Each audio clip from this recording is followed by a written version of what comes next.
Oi pessoal, tudo bem? Aqui é o Caio Fleury falando. No podcast passado falamos sobre o jejum intermitente, como melhor alinhar ele ao seu relógio biológico. Já no dia de hoje vamos falar sobre um assunto um pouco diferente, mas muito relacionado ao mesmo tempo, que é a cetose. Se a cetose nutricional é para todos, quais são os cuidados, algumas advertências e contraindicações de fazer a cetose por muitos dias prolongadamente. Vocês sabem que todos nós precisamos de gorduras e proteínas para sobreviver. Temos os mesmos requisitos de sustento biológico e bem-estar. Isso significa que a gente respira ar, a gente fica forte se a gente treinar, se a gente pensar, a gente vai desenvolver mais neurônios. Tudo isso é inerente ao ser humano, né? Os nossos fundamentos biológicos são idênticos. Mas com relação à dieta cetogênica e o metabolismo, o corpo do ser humano pode ser muito peculiar. A diferença pode ser muito grande de uma pessoa para outra, né? Dietas diferentes funcionam melhor para indivíduos diferentes. Então eu vou dizer para vocês qual época e circunstância de vida é melhor entrar em cetose. E se for esse o caso, como pode ser para a maioria de vocês que segue a dieta low carb que já vem seguindo a paleo, então eu quero que vocês fiquem ligados que eu vou explicar bem, passo a passo, como entrar em cetose, mais especificamente quais são a distribuição dos macronutrientes, proteína, gordura e carboidratos que melhor se enquadra a uma dieta cetogênica de perda de peso acelerada e em quais casos a cetogênica não vai ser ideal. Então eu vou explicar isso tudo direitinho, mais detalhes no final da distribuição dos macros da dieta.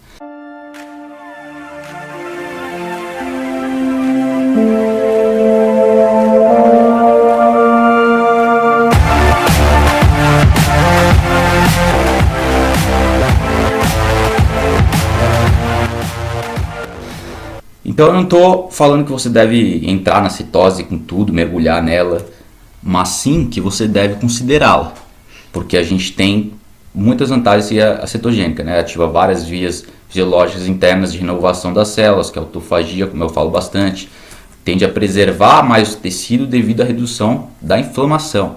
Então você desacelera o envelhecimento, regula os genes de longevidade e tem uma melhor saúde arterial e das células, significa que você reduz sua probabilidade de desenvolver doenças cardíacas e câncer. Agora, independente disso, não significa que a cetogênica para sempre vai ser melhor, né? Existem ressalvas, contraindicações, há muitas boas razões para se entrar em cetose e há razões para se afastar um pouco dela, pelo menos temporariamente. Eu diria que a maioria das pessoas poderiam fazer dieta cetogênica cíclica, que se mostrou muito eficaz nos ratos, em modelos animais, em prolongar a vida, né? No caso, 3 estudos prolongou a vida em 14%, 13 e 14% dos ratos. E eles tentaram ver se a cetogênica cíclica ia funcionar, se os ratos precisavam ficar na cetose restrita o tempo todo. O que eles descobriram em um estudo foi que a cetogênica cíclica funciona muito bem. Então, pelo menos em animais, temos cada vez mais provas, e em termos de ensaios clínicos em humanos, também as evidências estão amontoando. Se você tem diabetes tipo 2, já é um estado metabólico bem peculiar, que mesmo acometendo aí 11% da população americana, talvez 7 ou 8% da população brasileira, é uma condição que a tolerância dos carboidratos é muito mais baixa. Então nesse caso a cetogênica funciona muito bem, é melhor que qualquer outra dieta, aliás. Em pessoas obesas, diabéticos obesos, que têm um maior grau de resistência insulínica, a redução severa de carboidratos funciona muito bem para controlar a glicose sanguínea, para retirar os medicamentos. Os sintomas da diabetes vão desaparecendo na medida que a pessoa melhora o metabolismo e a glicose começa a funcionar bem entrando nas células, né? As células, os receptores de glicose, os glicorreceptores das células começam a funcionar melhor e transportar toda essa glicose da corrente sanguínea para dentro das células para ser usado como energia. Então, a característica típica dos estudos diabéticos é ajustar a dose medicamentosa de acordo com a redução dos sintomas e assim você ir melhorando progressivamente com o tempo, tá? Esses casos dos diabéticos. Agora vamos falar se você está Agora vamos falar se você está grávido ou se está amamentando, que já é uma situação, é uma época de vida em que o requerimento energético aumenta, requerimento por certos macro e micronutrientes são elevados, então precisa tomar mais cuidado, porque nessa época a mãe e a amamentação para o filho precisa estar perfeita, né? A pessoa precisa consumir todos os nutrientes necessários para o desenvolvimento do feto e para a produção de leite materno. E então a cetogênica, o que ela mostrou nos estudos? Ela tem causado um crescimento reduzido em certas áreas do cérebro em camundongos, mães no caso. Quer dizer, já não foi ideal para as mães nos camundongos. E a dieta cetogênica das mães também afetou negativamente a fertilidade dos camundongos. Entendeu? Ela retardou o crescimento da pole. Então isso foi só em alguns estudos feitos com ratos, mas não significa que a cetogênica não funcione para uma mãe, certo? Principalmente uma cetogênica bem formulada, lembrando que essa cetogênica dos ratos aí, ela incluiu muitos óleos refinados, óleos que são, você já sabe que causam disfunções mitocondriais, prejudicam a função do corpo, e faltou nutrientes, faltou gordura boa de alimentos de verdade, de alimentos nutritivos. Então não dá para extrapolar os dados. É isso que eu quero dizer, é isso aí que eu quero chegar.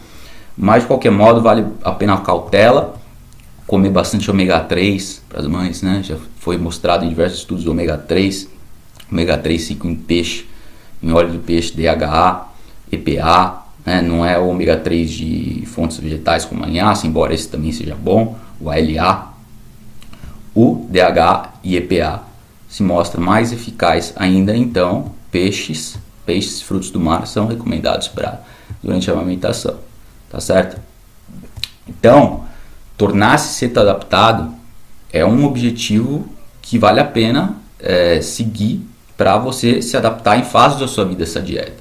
Porque uma vez que você constrói mais mitocôndrias, que seu corpo se adapta a produzir energia a partir de gordura, você sempre vai se dar bem com uma dieta low carb, você sempre vai ser capaz de usar ela ao seu favor e se sentir bem, entendeu? Mas se você, por exemplo, é um atleta competitivo, essa é outra situação, outro exemplo, se você está nas primeiras 4, 6 semanas de adaptação, você nunca seguiu a cetogênica antes, você não está totalmente adaptado a queimar gordura como energia nos músculos, principalmente ácidos graxos no músculo, né? Isso é uma adaptação que requer semanas, em alguns casos meses. Então se você está começando a fazer muito exercício agora, competir, correr, e nunca fez a cetogênica antes, talvez essa não seja a melhor hora de incluir a dieta, né?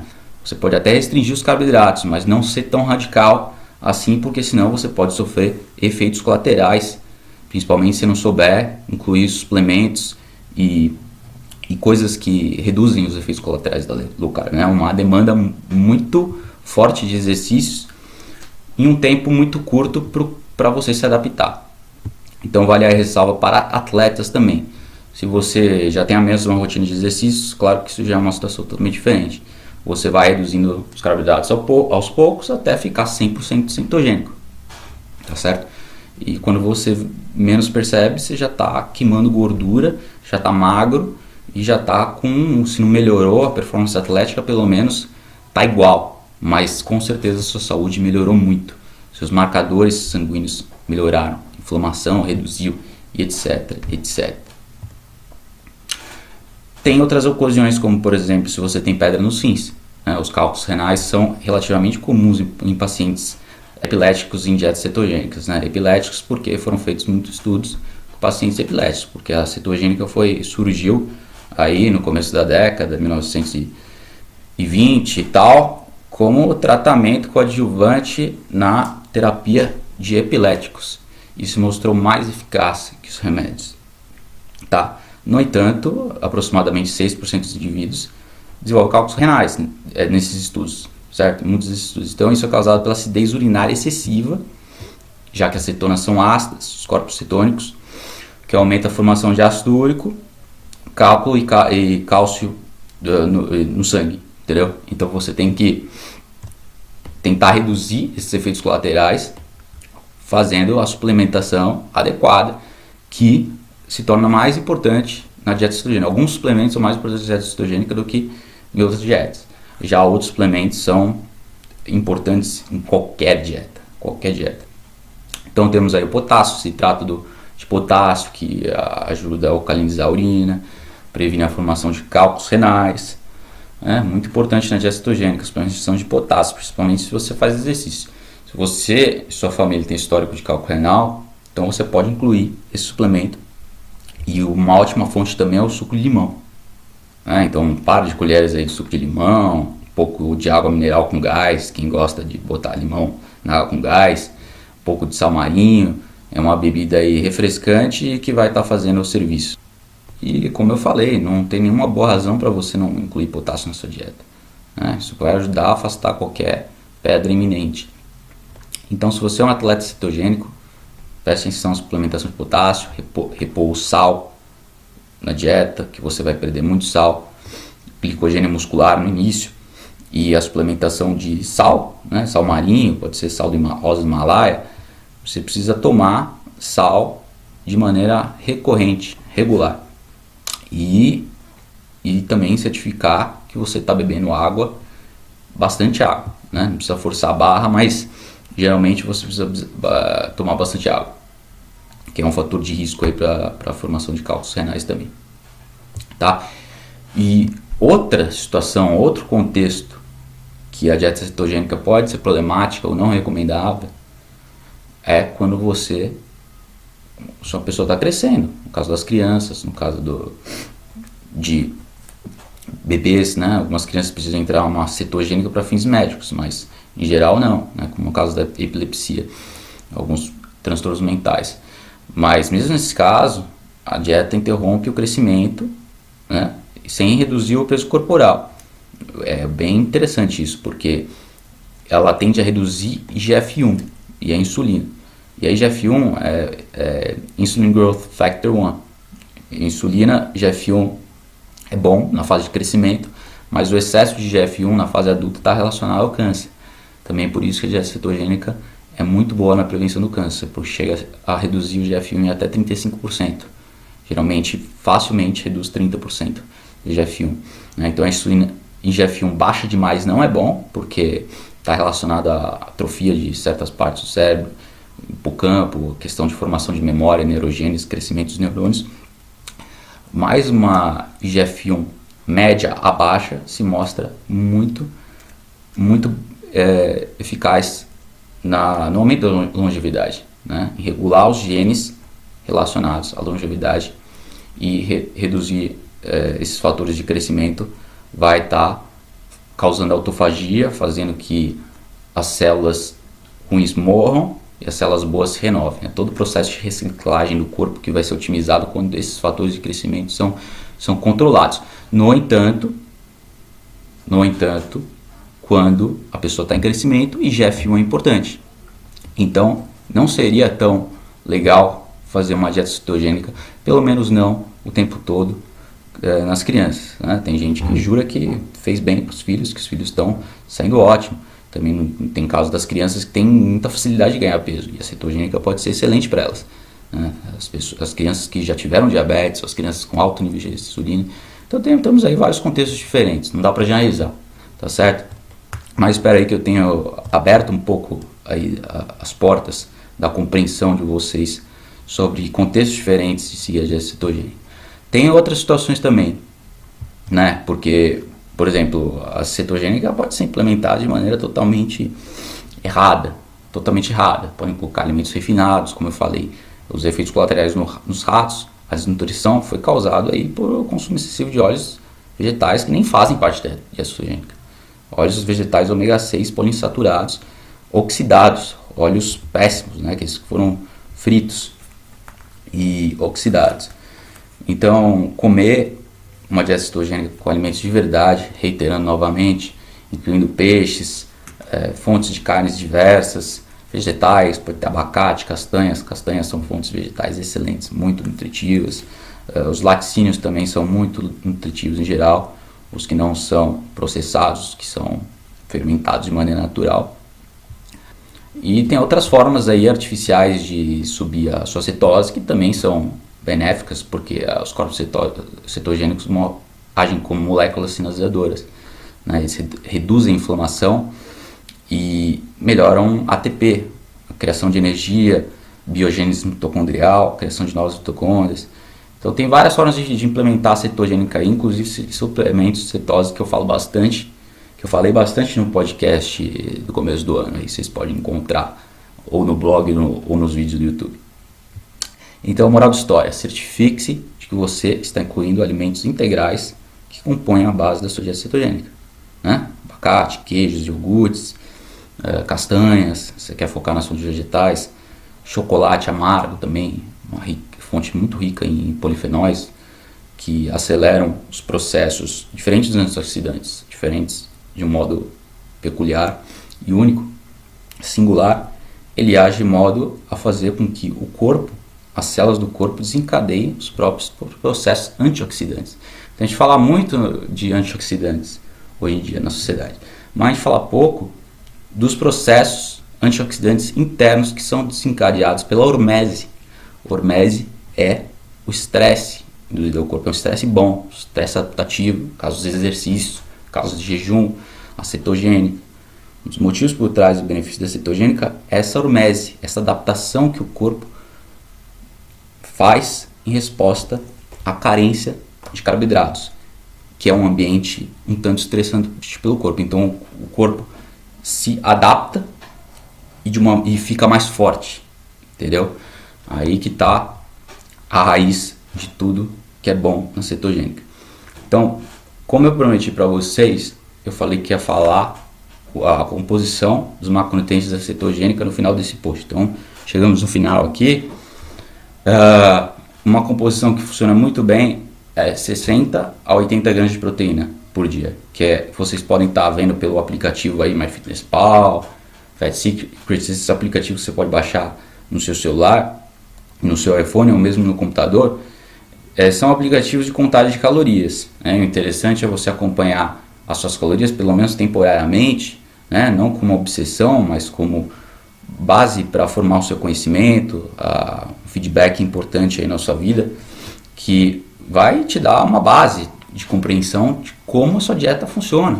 Isso é um conhecimento seu, para você, que você vai usar para o resto da vida, entendeu? Você não precisa ficar o tempo todo mexendo, mas você faz isso uma semana, depois você pode voltar no futuro também, para saber qual é o impacto da dieta na sua composição corporal. E se quiser ir mais adiante, você mede nos seus exames para saber o quanto, quais são as repercussões desse padrão de consumo nos seus biomarcadores sanguíneos, tá? Então, novamente, 60 a 80 gramas de proteína, é proteína suficiente para saciar, né? Quem tem resistência à insulina é uma quantidade boa, 60 gramas de proteína por dia, 70. No caso da gordura, 80, 100 gramas. Em alguns casos mais restritos, a pessoa não está perdendo peso, 50 gramas de gordura por dia, né? No outro extremo, né? Em um extremo é 50 gramas por dia, a pessoa que tem resistência à insulina, muita dificuldade de perder peso, metabolismo muito lento. Em outro extremo está a pessoa esportista, saudável, jovem, que pode estar comendo aí 150 gramas de gordura facilmente e está colhendo os benefícios da dieta cetogênica isocalórica, uma dieta cetogênica mais equilibrada em calorias, não tão reduzida. E, por fim, os carboidratos, obviamente, reduzidos para menos de 50 gramas por dia e, em alguns casos, menos de 30 gramas por dia, nos casos mais difíceis. Tá certo? Como isso reflete no café da manhã de vocês? Tem um café da manhã, almoço e lanche. Está muito difícil perder peso? Corta o lanche. Quanto mais refeição você bota, maior a probabilidade de subir as calorias e subir o consumo proteico de carboidratos e consumo em geral.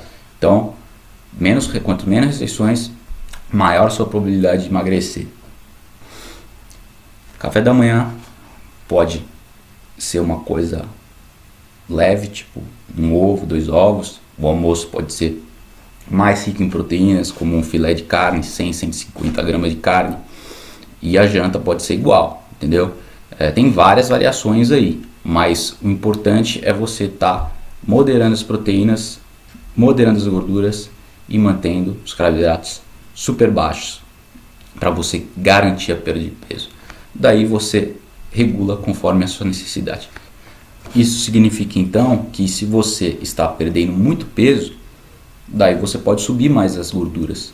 Se você está ganhando peso ou não está emagrecendo, daí você pode manter as gorduras iguais ou até mesmo pensar em reduzi-las, tá certo? Mas mantendo essa proteína no consumo constante de 60 a 80 gramas por dia e os carboidratos abaixo de 30 gramas, que é o que caracteriza perfeitamente a dieta cetogênica. E eu fico por aí, pessoal. Até a próxima. Abraço. Oi pessoal, tudo bem? Aqui é o Caio Fleury novamente. Eu tenho uma mensagem para contar para vocês. Isso mesmo, o coaching de emagrecimento. O coaching de emagrecimento, estão abertas as inscrições. Inclui um período de 15 dias ou mais de acompanhamento para você emagrecer e atingir o peso que sempre sonhou. Isso mesmo, você precisa atingir seu potencial máximo e o coach vai te ajudar nisso. Portanto, entre em contato agora. É 011 97533 8525, 011 97533 8525. Repetindo, você vai perder peso com facilidade com a low carb, com a cetogênica, ou seja a dieta que for, dieta paleo mais liberal, mas com certeza irá atingir seu objetivo.